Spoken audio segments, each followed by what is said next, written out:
ng pumasok na pulis hindi armado. Walang baril.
Lahat ng pumasok na pulis hindi armado.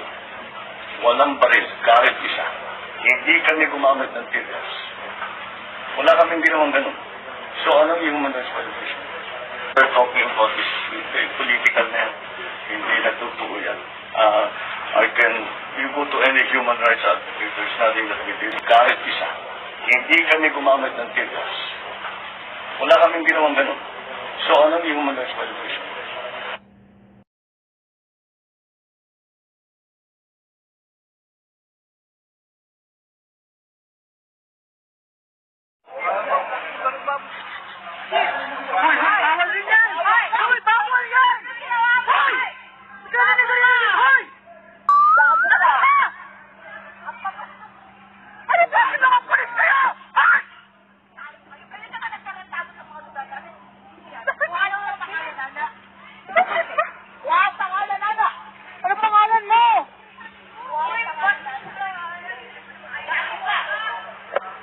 Pinapagising namin kayo kasi hindi dapat pinatutulog dito.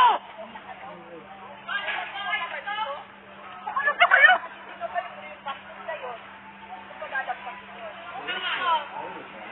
Sino yan?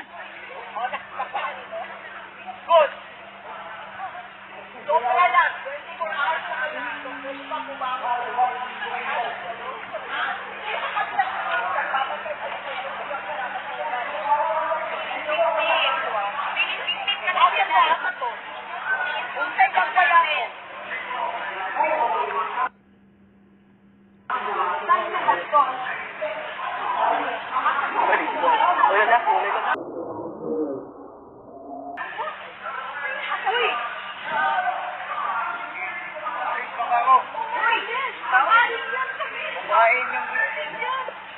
Oh, ito.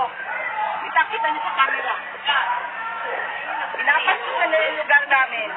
Nag-train pa siya sa akin. Dito, ipatulong ba ko? Why ko? Saturday, Mr. President, I went there around almost 5 o'clock in the afternoon. 25, bali. August 25, Saturday. This is August 25. Huh? 24. August 24, Sabado. Opo, so nakita niyo po yun. So, merong police personnel or force outside of the gate na siguro ang purpose nun para bawal pumasok ang mga labas. Merong police force or personnel inside the gate. Ang purpose naman nun para bawal lumabas.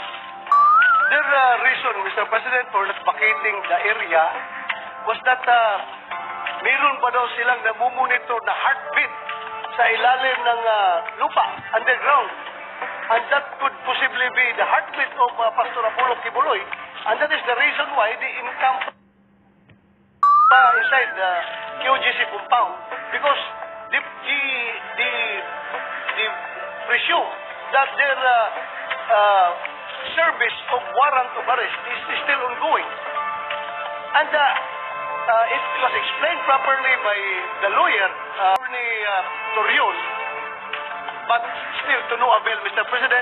So, the KOJC officials give in to the wishes of the Philippine National Police. Pumayag sila, Mr. President, o sige, kung saan yung gusto hanapin yung heartbeat na yan, puntahan natin. Sama kami sa inyo para malaman natin kung saan yan.